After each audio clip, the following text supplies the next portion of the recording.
যেমন তেল হলো এটা নিত্য প্রয়োজনীয় জিনিস। এটা প্রথম যখন আমাদের কাছে কাস্টমার স্লিপ করে তখন সর্বপ্রথম তেল লেখাই। কিন্তু তেল লেখাইলে আমরা তেল দিতে পারি ঠিক আছে, কিন্তু যারা ডিলারের কাছ থেকে আমরা 10 কার্টন তেল নিলে এর সাথে সরষের তেল, আটা, ময়দা এই আইটেমগুলো অ্যাড করে আমাদেরকে তারপরে 10 কার্টন তেল দেয়। এবার আপনি সরাসরি যারা ডিলারের কাছ থেকে 10 কার্টন তেল পাই না। 10 কার্টন তেল নিতে হলে সাথে আরও কিছু অ্যাড করে তারপরে নিতে হয়। তো আমি তার কাস্টমারকে অ্যাড করে দেওয়া যাচ্ছে না। যদি আমি ওগুলো যদি হিসাব করে যদি 5 টাকা তেল বিক্রি করতে যাই, গায়ের রেটের চেয়ে বেশি বিক্রি করা লাগে। তো আমি তো গায়ের রেট চেয়ে বেশি বিক্রি করলে তো কাস্টমার আমার কাছ থেকে নেবে না। তো আমি 955 গায়ের রেট 950 টাকায় বেচতে হয়। কিন্তু ডিলারের কাছে আমরা এক কথা শেষ জিম্বিয়াস।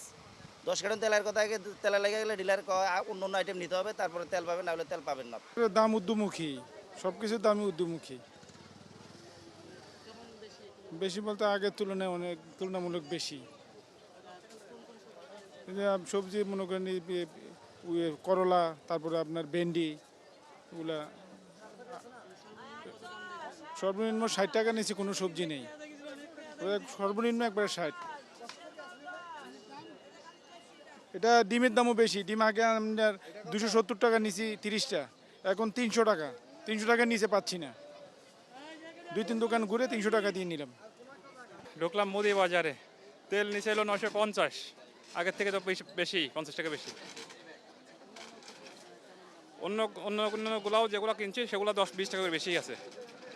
এই যে বাজারে যে আসছে, হ্যাঁ বাজারে যে যে যে জিনিসের যে দাম, এই দাম তো আমরা গরিব মানুষ আমরা খাইতে পারি না। এটা তো প্রধানমন্ত্রী দেখে না। যদি দেখতো তাহলে আমাকে এই কষ্টটা লাগতো না।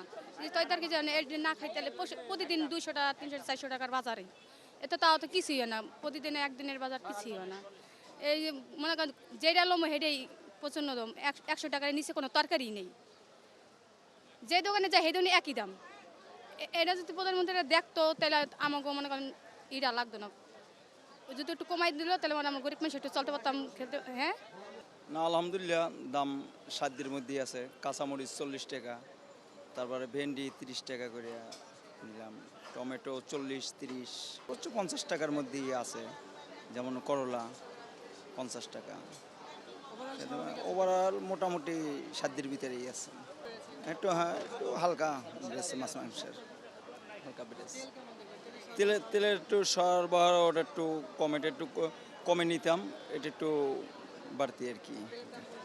ওটা গায়ের রেট যেটা আছে ওইটাই নিছে, কিন্তু আগে দেখা যায় তো 20 টাকা কম নিত। বর্তমান পরিস্থিতি অনুযায়ী এখন বাজার দর অনেক বেশি। মানে ভাবছিলাম যে এলাকায় হয়তো বেশি, এখানে একটু কম হবে, কিন্তু এখানে এসেও দেখিয়েছে একই দাম। তো অতএব আর যেমন আমি পোলার চাউলটা নিতে চাচ্ছিলাম যেই দাম, আমি এলাকায়ও দেখছি সেই দাম। তো আমি বলছি যে আমি আর এটা ক্যারি করব না, কেন এটা ওইখানে আমি নিতে পারবো। যেটা যেটা একটু কম মনে হয়েছে সেটাই নিছি, আর এলাকার থেকে বাকিগুলো নিয়ে নিব। বেশি কষ্ট হবে যেহেতু আমাদের জীবনযাত্রা অনেক কঠিন। আমরা মানে ওই হিসাবেই চলি আর কি। আর কি করব? হ্যাঁ হ্যাঁ হ্যাঁ, অবশ্যই অবশ্যই, হ্যাঁ। নিম্ন মধ্যবিত্তদের জন্য তো অবশ্যই এটা কঠিন হয়ে দাঁড়াইছে।